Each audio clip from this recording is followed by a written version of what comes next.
Welcome everyone and join me as we go over one of the most iconic characters in Star Wars universe, that being Boba Fett. His reputation as a formidable bounty hunter precedes him in his mysterious ways that has captivated fans since his first appearance in the Star Wars galaxy. Boba Fett's legacy is built upon a career marked by professionalism and a relentless pursuit of his career, making him a figure both respected and feared across the entire galaxy. In today's video, we are going to go over the top 10 most interesting facts about this character. If you want to see more of this content, then please click that like button and subscribe to the channel to never miss a video. Now, let's get back to the video, shall we? Number 1. Altered Clone.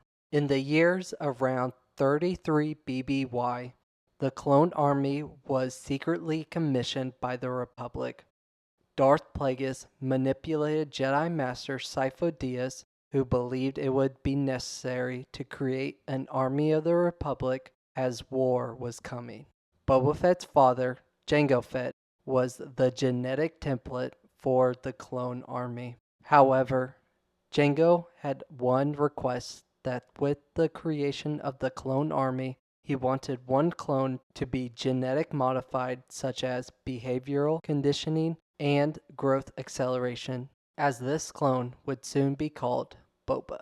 Number 2. Death of his father. Boba Fett was at the Geonosian Arena during the battle between the Jedi and the droid army of the Separatists. Jango Fett engaged the Jedi Master Mace Windu, not knowing that his jetpack had been damaged from the reek. Nevertheless, Jango stayed to face off against Windu. Mace Windu blocked shot after shot until his lightsaber sliced Jango Fett's face, killing him instantly. Boba Fett was there watching as his father was killed and wanted nothing else but to take revenge towards Mace Windu after killing his father. Number 3. Revenge on Mace Windu. During the Clone Wars, Boba Fett would still remember what happened to his father in the Geonosian Arena. He would join a team of bounty hunters, including Singh, Bossk, and Castus, to carry out his revenge against Mace Windu. The team hijacked the vessel called the Endurance. As Boba Fett posed as a young clone cadet, Boba Fett would soon meet his target, Mace Windu, as he greeted the young cadets. Boba Fett was able to slip away from the other clones as he planted a bomb inside Windu's quarters to kill him instantly. However, a clone decided to walk into Windu's quarters, tripping the bomb and killing him instantly, while Mace Windu stayed unharmed. Number 4. The Hutts. By the time of the Galactic Civil War, Fett had established himself as one of the best bounty hunters in the entire galaxy. This news would soon reach the Hutts to hire Boba as a mercenary. His first mission was to go to Magito to extract a given codebreaker linking him to an Imperial algorithm that created security codes that would generate billions of credits. To this, Boba Fett would leave to go to Coruscant, where he encountered 3 rebel spies. After the spies attempted to engage Boba with ion disruptors, he disintegrated them.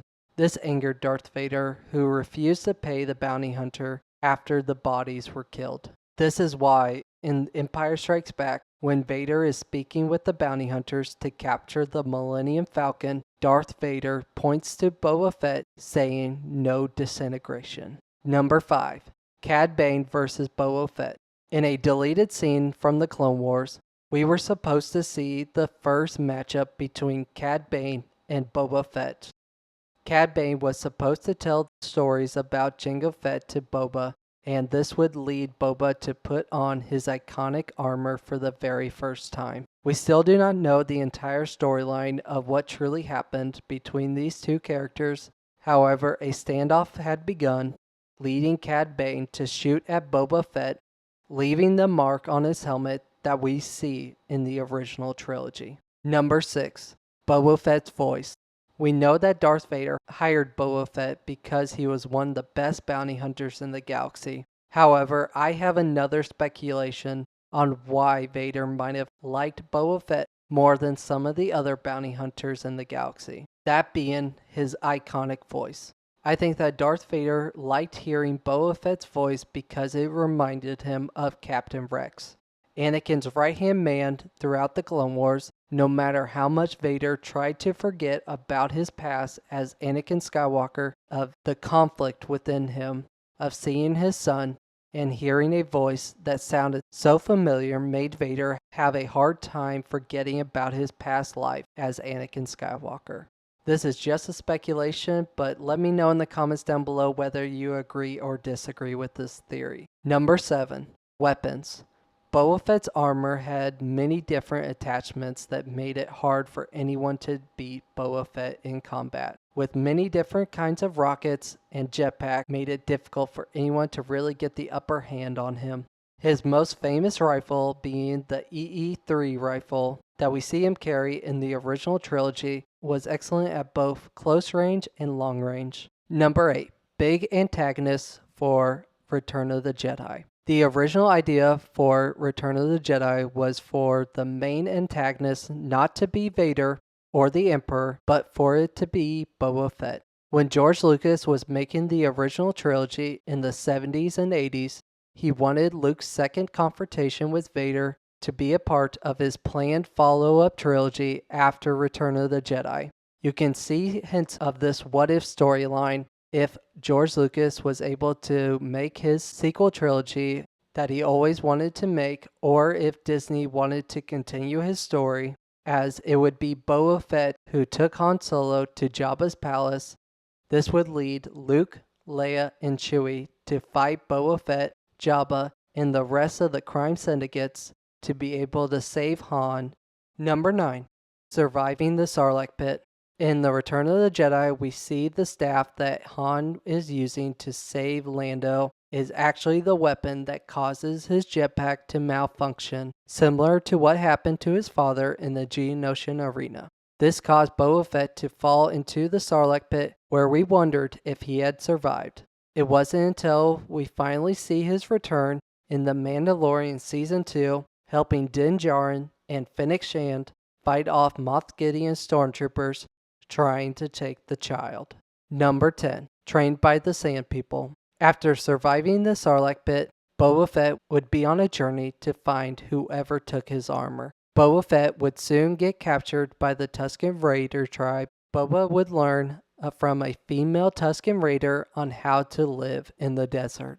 She would teach him different combat skills in order for him to become part of the tribe. However, while Boba Fett was away, the Pikes would slaughter the entire tribe, leaving none alive, and this would lead Boba Fett to then go rule in Jabba's palace. Thank you guys so much for watching today's video. It really means a lot to me. So I wanted to tell you all thank you. If you guys would like to see more of this content, then please click that like button and comment down below who would you guys like to see next in this top 10 most interesting facts video. If you want to see more of this content, here are a couple of other top 10 most interesting facts videos for you guys. Have a great rest of your day, and I will see you all in the next one.